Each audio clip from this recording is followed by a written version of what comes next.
Good morning students. Today I am going to start a new chapter, chapter 9, heat. Before giving the definition of heat, I want to tell you students that it is our common experience if we observe that if we rub our palms, we can see that they are getting heated. Even if electric fan is running for a long time, if we switch off it and after some time if carefully we can touch it, we can feel that it has become hot. Even if anything is burning, any coal is burning or any paper is burning, there also heat is produced. Okay, even suppose with the help of a drilling machine we are drilling a hole on the wall, then also we can feel that after switching it off the drill machine, we can feel that the drill machine and the wall both are getting heated. So in all cases we can see heat is produced after doing any work or providing any form of energy. Okay, so thus heat is also a form of energy. When we are rubbing our hands, we are doing a work. So here mechanical energy, the energy associated with is mechanical energy, that mechanical energy is getting converted into heat energy. In case of that running fan, if we switch off it, before that what we have done, electricity was passed through it, and after that the fan is getting heated, so that their electrical energy is getting converted into heat energy. So in all these cases we can see some form of energy is getting converted into heat or some form of work is getting converted into heat. So heat, again I am telling you, definitely a form of energy. It is actually the internal energy. We know that any matter is made up of various types of molecules. So internal energy of this molecules is actually the heat. So what is the definition is given? This is we have done here a very simple definition according to your class. So heat is a form of energy on gaining which a body becomes hotter and on losing which a body becomes colder. Here I want to give you another example. Suppose if you put a hot iron ball in a glass of water or any other hot object in a glass of or any bowl of water, you can feel after some time the hot ball is becoming less hot and the cold water is becoming warm. So here what happens, from the hot body something is transferred to the cold body. That's why this difference we can observe. So something means what? Heat energy is transferred from the hot body to cold body. Another activity I will tell you just after this slide.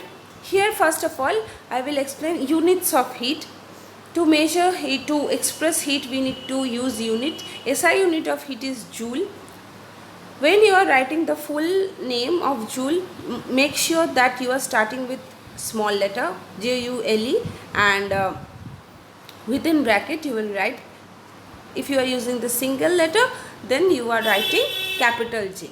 And the commonly used unit of heat is calorie. Okay students, now I will explain this activity. Hot water in a bowl and a steel plate. We will take a bowl containing hot water and if we place it over a cool steel plate, after some times what we can observe, that the bowl of water cools down and the steel plate is becoming warm. The some energy seems to have transferred from the hot bowl to the steel plate, cold steel plate. This is actually heat energy. So heat energy is always transferred from the hot body to cold body. Now hot body is referred as the body which is at higher temperature and the cold body refers as the body which is at lower temperature. So what is temperature, that I will explain later on. Before that we will do another activity.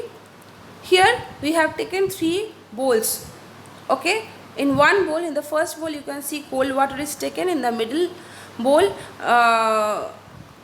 normal water is taken, and in the third one warm water is taken. Now what we will do, we will take our left hand, we will put it or dip our left hand first of all in the cold water. Then we will put the same left hand in the normal water. What we can observe? we can observe that normal water appears warm for left hand. Now, if we dip our right hand first of all in the warm water, then in the normal water, we will feel that normal water appears cold for right hand. Okay, so here we can compare the degree of hotness and coldness by touching it. That is actually the measure of temperature. Maybe we cannot rely it because we cannot perfectly say that at which temperature it is, but the actual thing is the degree of hotness and coldness is known as temperature. If we are comparing the first bowl and the second bowl, we can easily say that the second bowl is at higher temperature than the first bowl. So actually this is the measurement of temperature, but how to take the accurate measurement of temperature depending on the sense or touch, we cannot specify the particular temperature of that object. So there we need to take the measurement by using another instrument. Again I will discuss this in later on. Just now I will explain the definition of temperature. Temperature is the measure of degree of hotness and coldness of a body. Hope you have understood, students, this much. Now unit of temperature. The SI unit of temperature is Kelvin, and in short form you can write capital K, and the most commonly used temperature is degree Celsius. Even degree Fahrenheit is also used for the measurement of temperature. Now effects of heat. When we are giving heat energy to any substance, what happens? Three things happens: changes in temperature, changes in size, changes in state. So what is changes in temperature? When an object is heated, what happens? I told you already, students, matter is made up of various types of molecules. So when heat is provided to any object, their molecules gain energy, and then those molecules start vibrating vigorously. Okay? In solids they start to vibrate vigorously, in liquids they start to move from one part to another. That is why what happens actually, when this molecule starts to vibrate or starts to move, there is associated energy with it that is known as kinetic energy, and that average kinetic energy is the measurement of temperature. So as kinetic energy increases, temperature also increases. So if we heat any bowl of water over a burner, we can see the temperature rises. Now when an object gives off heat, what happens? Its molecules lose their energy, vibrate much more slowly, so the temperature of that object decreases. That's why if we keep any liquid in a refrigerator or any water in a refrigerator, we can see the temperature is decreasing. Right, students? Now there is another effect of heat, that is changes in size. I already told you, students, whenever we are giving heat energy, what will happen? That particles made up in this matter will gain energy and start to vibrate vigorously. As a result, the particles move further apart from each other, so that there is an increase in size of that body. That is known as expansion. More specifically, it is known as thermal expansion. The definition you can see, the increase in size of a body due to heating is called thermal expansion. Now, what happens if a solid substance is getting heated? You can see, students, solid is made up of against small particles. Actually, molecules, the molecular structure you can see here. The particles of solid are tightly packed and cannot move about freely, that we know. So when heat is provided to a solid substance, those particles gain energy and they start to vibrate, and they try to move little farther from each other. That's why expansion occurs. Okay, so here cold body picture is given, and in case of hot body what happens in case of molecules, that you can see. Now there are real life examples of expansion of solids. There are various applications related to it. You can see gaps in railway tracks are provided. Between the two rails there is a gap. Here you can also observe this. Right, students? So why there is a gap left between these two rails?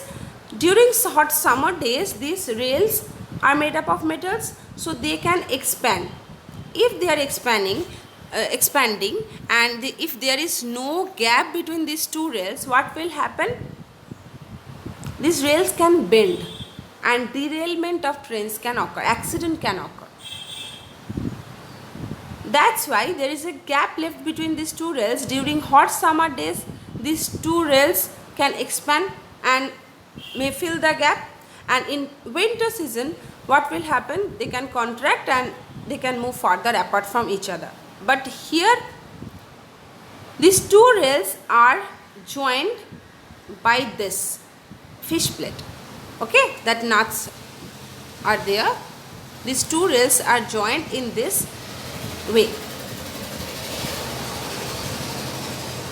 Okay, students, now another practical example you may have observed, you might have observed, that is when we pour hot tea in a thick glass tumbler. If poor quality glass is this, then if you pour hot liquid, what will happen? It will break. What is the reason here? When we are pouring hot liquid inside it, what happens? The inner wall of the glass or the cup or the tumbler is in contact with the hot liquid, so inner surface or inner glass of the tumbler will expand, but the outer surface of the tumbler does not expand that much. That's why the inner surface gives pressure to the outer surface, so it cracks. But nowadays we know that there are several types of bowls, cups which are made up of high quality glass. That's why it is microwave safe. That means these types of glass are a special type of glass in which if we pour hot substance, those inner surfaces do not expand more. Okay, students, that's why if we use those types of glasses, their crack will not occur. Another example you can see, when the lid of a bottle is closed tightly, if we put warm water, if a lid of a bottle is closed tightly and we cannot open it with our own hand, so what we do? We should heat that lid so that the lid will expand and we can easily open it. So how to give heat? We can pour hot water in it so that lid will expand and we can easily open that substance. So these are the practical examples that we do on in our daily life, which are the actual applications of expansion in solids. Okay, students, that's all for today. Learn the third part from your book. Thank you.